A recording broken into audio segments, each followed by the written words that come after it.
रामायण में एक घटना का वर्णन आता है कि श्री राम को न चाहते हुए भी जान से प्यारे अपने अनुज लक्ष्मण को मृत्यु दंड देना पड़ता है। आइए जानते हैं आखिर क्यों भगवान राम को लक्ष्मण को मृत्यु दंड देना पड़ा। ये घटना उस वक्त की है जब श्री राम लंका विजय करके अयोध्या लौट आते हैं और अयोध्या के राजा बन जाते हैं। एक दिन काल देवता कोई महत्वपूर्ण चर्चा करने श्री राम के पास आते हैं। चर्चा करने से पूर्व वो भगवान राम से कहते हैं, आप जो भी प्रतिज्ञा करते हो उसे पूर्ण करते हो।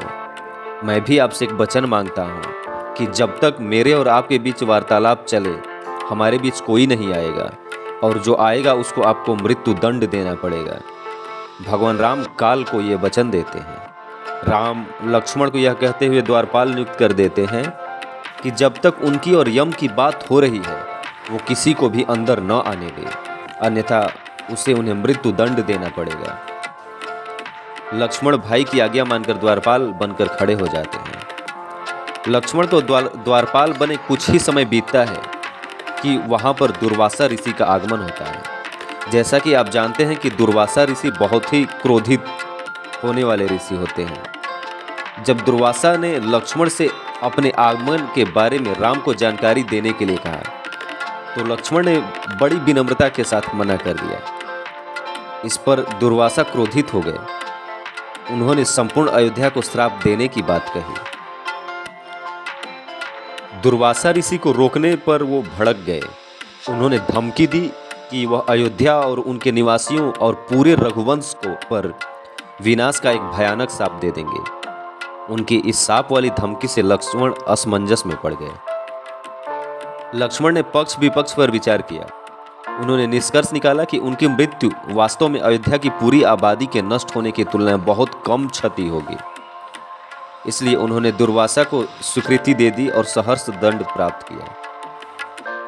लक्ष्मण अपने प्रत्येक कार्य का निर्णय या तो राम की इच्छा या सामान्य भलाई की कसौटी पर करते थे। जल्द ही लक्ष्मण को एहसास हुआ कि यह सारी परिस्थिति उनके लिए पृथ्वी से जाने के लिए बनाई गई थी और यह समय का खेल है। वह काल के नाटक को तुरंत सहमत हो गए। लक्ष्मण ने यह निश्चय कर लिया कि उनको स्वयं का बलिदान देना होगा ताकि वो नगरवासियों को ऋषि के श्राप से बचा सके। उन्होंने भीतर जाकर ऋषि दुर्वासा के आगमन की सूचना दी। भगवान ने शीघ्रता से यम के साथ अपनी वार्तालाप समाप्त कर ऋषि दुर्वासा की आवभगत की, परंतु अब राम दुविधा में पड़ गए क्योंकि उन्हें अपने वचन के अनुसार लक्ष्मण को मृत्यु दंड देना था। वो समझ नहीं पा रहे थे कि वो अपने भाई को मृत्यु दंड कैसे दें, लेकिन उन्होंने काल को वचन दिया था जिसे निभाना भी था। इस दुविधा में श्री राम ने अपने गुरु का स्मरण किया और कोई रास्ता दिखाने को कहा।